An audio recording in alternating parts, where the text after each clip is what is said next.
こんにちは、新井住吉です。 S18 のショックをこちら6ショックのものに交換しました。果たしてショックを交換したことでどのような効果が得られたのでしょうか。今回はそちらを見ていきたいと思います。それでは行ってみましょう。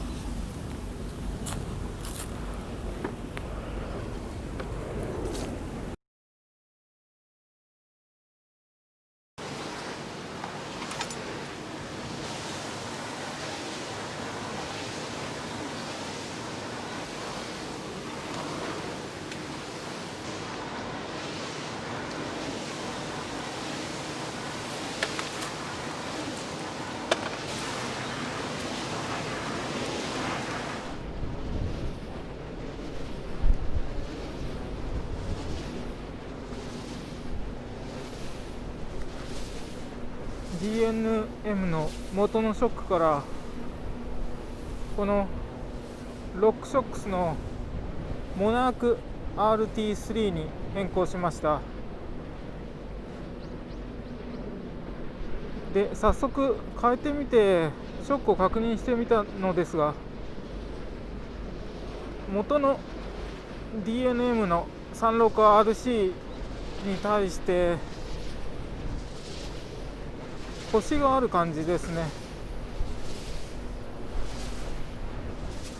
モナーク RT3 の基本機能を見ていきましょう。空気を送り込むチャンバーはポジティブチャンバー1つしかありません。青色のダイヤルは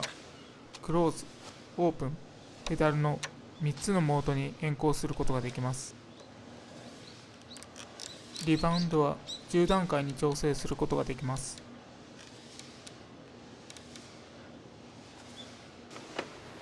ペダルモードとオープンモードの比較を行っていましたが、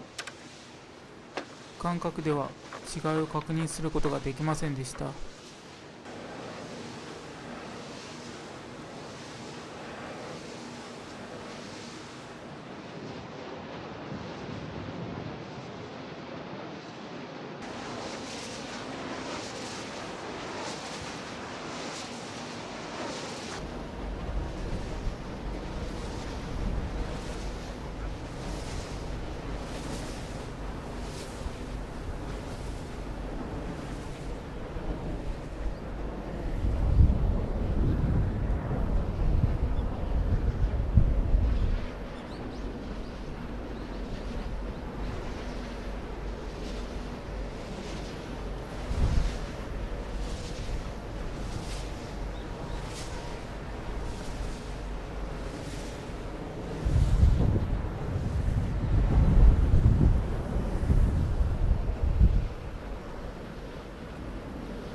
プリロードですけれども、プリロードは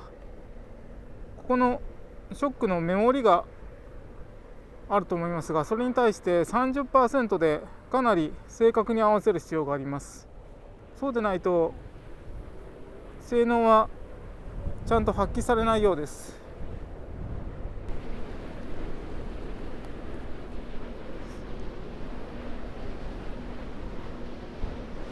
私の場合ですと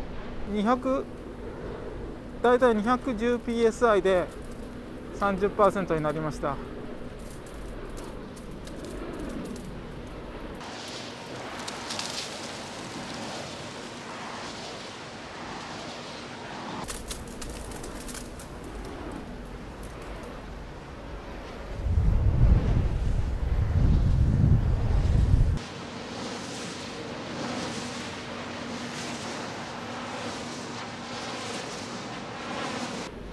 この装備の重さにもよるので、プリロードの設定の際には走る装備の状態で行うようにした方がいいと思います。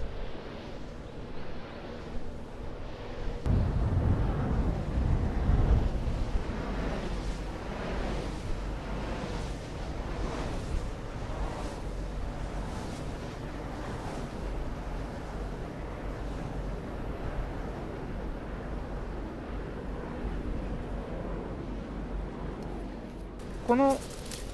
腰でもっと例えば大きなところからジャンプしたりですとか、そういう大きな衝撃に対しても効果が高いのではないかと。細かいバンプを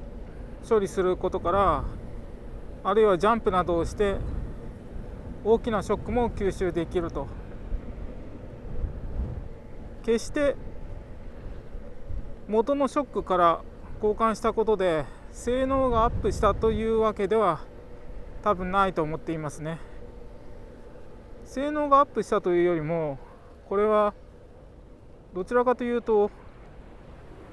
使用できる範囲が広がったという方が正しいのではないでしょうか。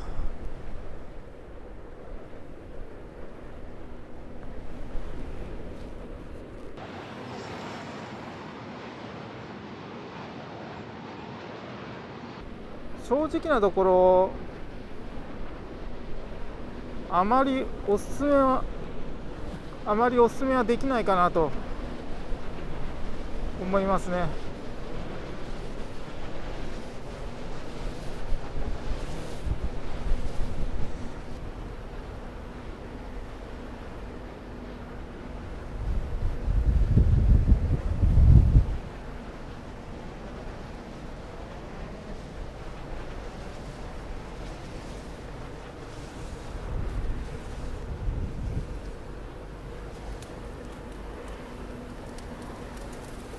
決して乗り心地が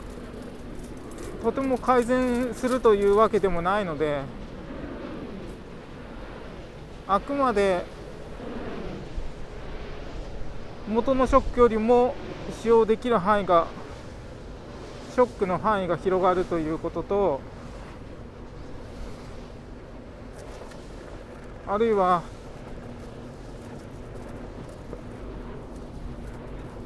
見た目ですね。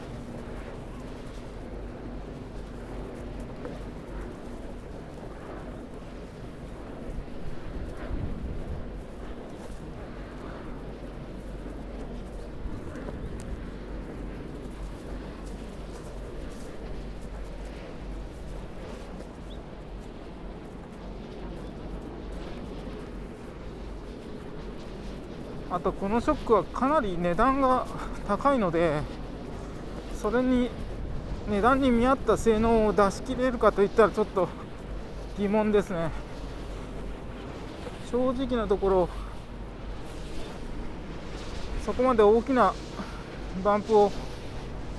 処理するような場面がこの S18 では私の場合だとないので、乗り心地を改善したいというのでしたら、以前から行っているサスペンションの可動部の修正をまず行うというのが重要だと思います。